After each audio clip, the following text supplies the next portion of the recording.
Hi everybody, this is Karak with ACG, and I come to you from the little town of Eglinton to report on a murder. Another murder most foul. I am reviewing the full motion video game Contradiction, Spot the Liar. And yes, before you say it, I know I mentioned full motion video, but with the recent success and release of Her Story and the amazing masterpieces in gaming history such as Killing Moon, Tesla Effect, Night Trap, and Sewer Shark, what could go wrong? Okay, you could probably remove two of those from that list. And you could probably guess which ones. In Contradiction, Spot the Liar, you play Detective Jenks, an accidental kleptomaniac exploring the murder of a student in the little town of Eglinton.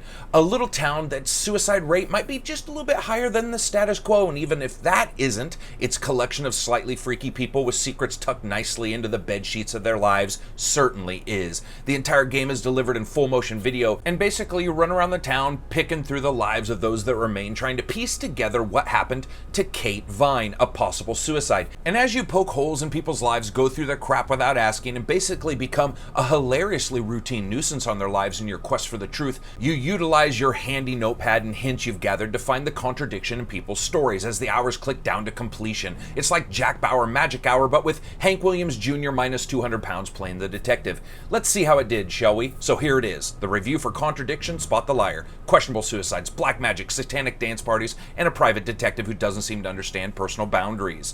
As always, graphics are up first. In the same way as Her Story, which was recently released, it's actually nice to see full motion video looking so good, and Contradictions is really no slouch here. The video is of the highest quality, as is the production, lighting, locations, the game client itself, just everything.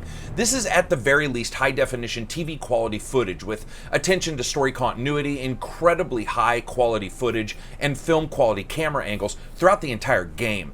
Since this isn't your typical game where polycounts matter, I can say that the game never dropped a beat despite having no noticeable loading, no hesitation between moving within areas, and really seamlessly tracking various angles to keep your eyes engaged regardless of where you were or who you were investigating. As I was playing the game, I realized that the entire thing is better framed, filmed, and planned than most AAA games' entire set of cutscenes.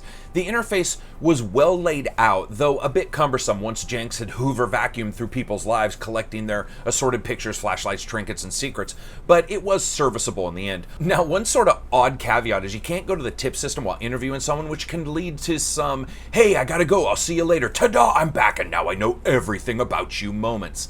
Other than that, though, I would say the quality across the game and the HUD, the interface, everything is very good. And that, of course, brings us to sound, music, and voice.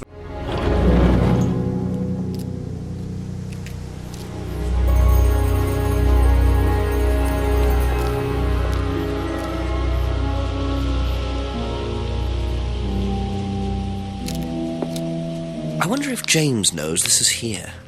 Don't know what it is.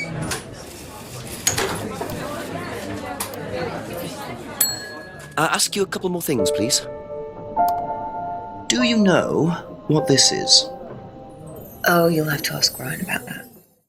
It's honestly a wonder to behold. This thing's mixed as well or better than any game I've ever experienced so far while reviewing. Though I did have to turn the soundtrack down just a couple notches, the ambient sounds everywhere from the semi-busy bar to the scuffle of clothing to the nervous tendencies audio directors never actually leave in game videos. Everything was there. The game does a really masterful job of making each location resonate with atmosphere, and even in busier scenes, the mixing was really well done. Now, one issue I did notice is that sometimes there's an overall tinny tonal appearance on some of the voices, which is probably more a fact that the game was an actual mobile title before it came to Steam, and probably had some compression on the voices. It's not highly noticeable, but it is there from time to time. And that, of course, brings us to music. This is the kind of stuff that many producers wish they could get out of their musicians, but aside from deals with the devils and channeling Chopin through your Korg synthesizer, it's just actually not going to happen. Now, I'm not saying this is classical level by a long shot, but what I am saying is it's some of the best music in a game and fitting within a game that I have heard. It really does feel like a true excellent movie or TV score. Obviously, the overall dynamism is gone, because Detective Jenks isn't getting into a QTE with the local crazy person to fight off demons, requiring the music to keep pace. But all that being said, it is absolutely tremendous for what it's required to do. It might not be Marty O'Donnell level, but it's actually really good. And that brings us to voice and acting. acting. And I had to add that little bit because the entire game hinges on this aspect, and other than her story, which is set in a differently styled game than Contradictions, you don't get these titles much anymore. Now, let's be honest, I don't think any of us expected Dana Plato and her bare midriff to be solidly entrenched at the top of the amazing FMV game acting pantheon for so long, but Night Trap, there you go. However, all kidding aside, Contradiction basically just smokes a competition to a level that it leaves actors in other games, cutscenes, and FMV titles a smoldering wreck of failed careers and tombstones. Throughout the game, the one thing that you're going to notice right away is there's just no cheesy dialogue and no lack of professionalism in delivery and no knowing winks to either the gamer or to other actors. Basically, you're driving Detective Jenks around subliminally through some kind of chip in his head or hat or something and suggesting he do things, ask questions, or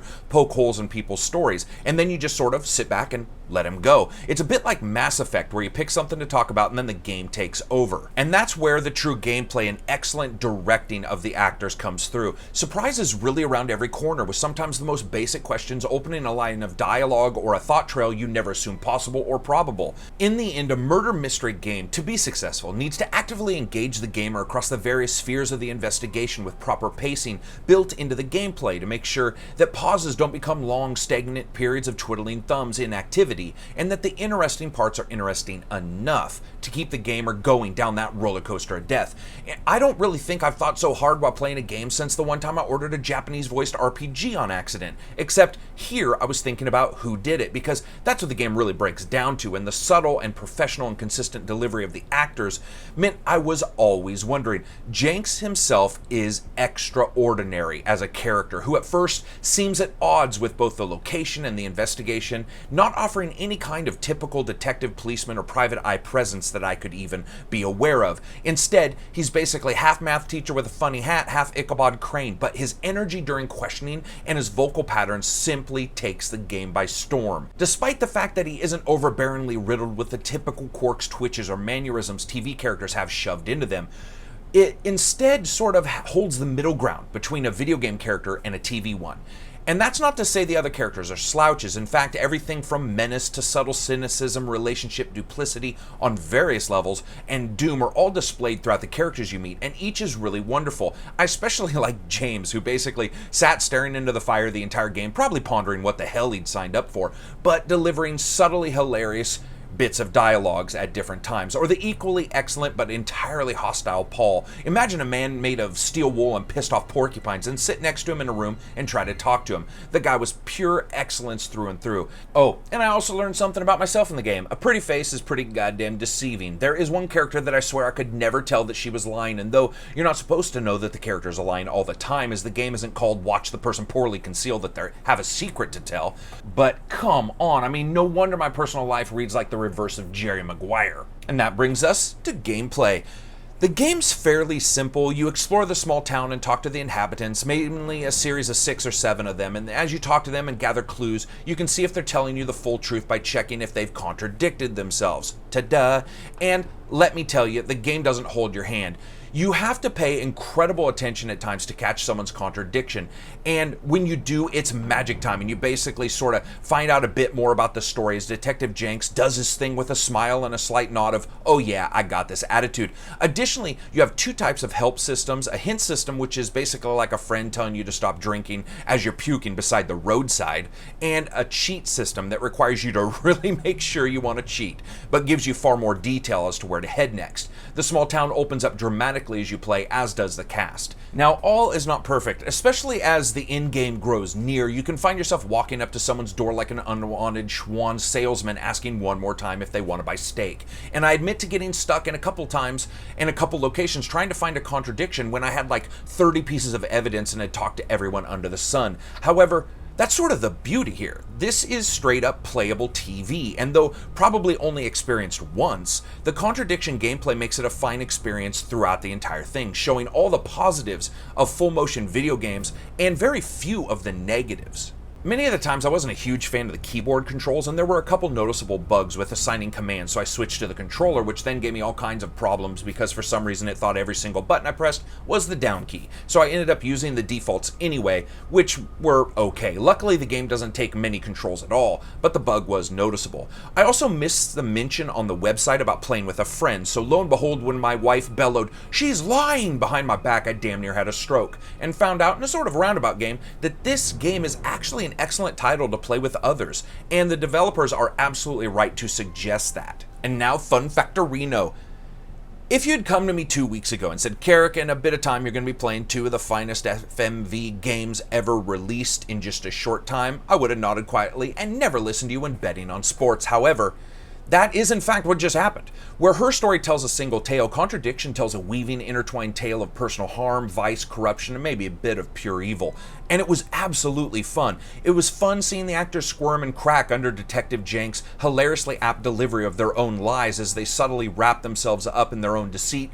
Then he dropped them like a pile of lying shit on the floor, and you get to watch them scramble to pick themselves up. I mean, I chuckled a couple of times at his delivery, like he was just comboing lie attacks on the other actors.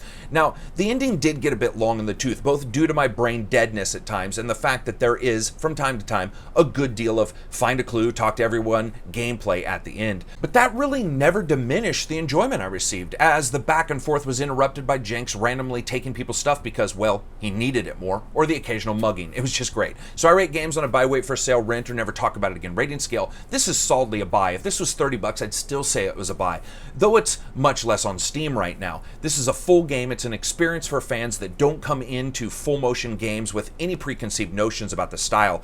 And in fact, it's even more enjoyable if you do come into the game with some preconceived notions, because frankly, it most likely is going to shatter the living hell out of them. If this is what we have to look forward to from FMV developers, and this developer in particular, when it comes to this possible line of titles, I simply can't be more excited. I got into reviewing not expecting to be so floored by a title in a genre that's frankly forgotten until now, but I have to say it was an awesome surprise. So that's it for me. If you liked the video, hit like. If you disliked it, hit dislike. Share us on Twitter. Maybe go to Patreon, see if you can donate. Other than that, peace out.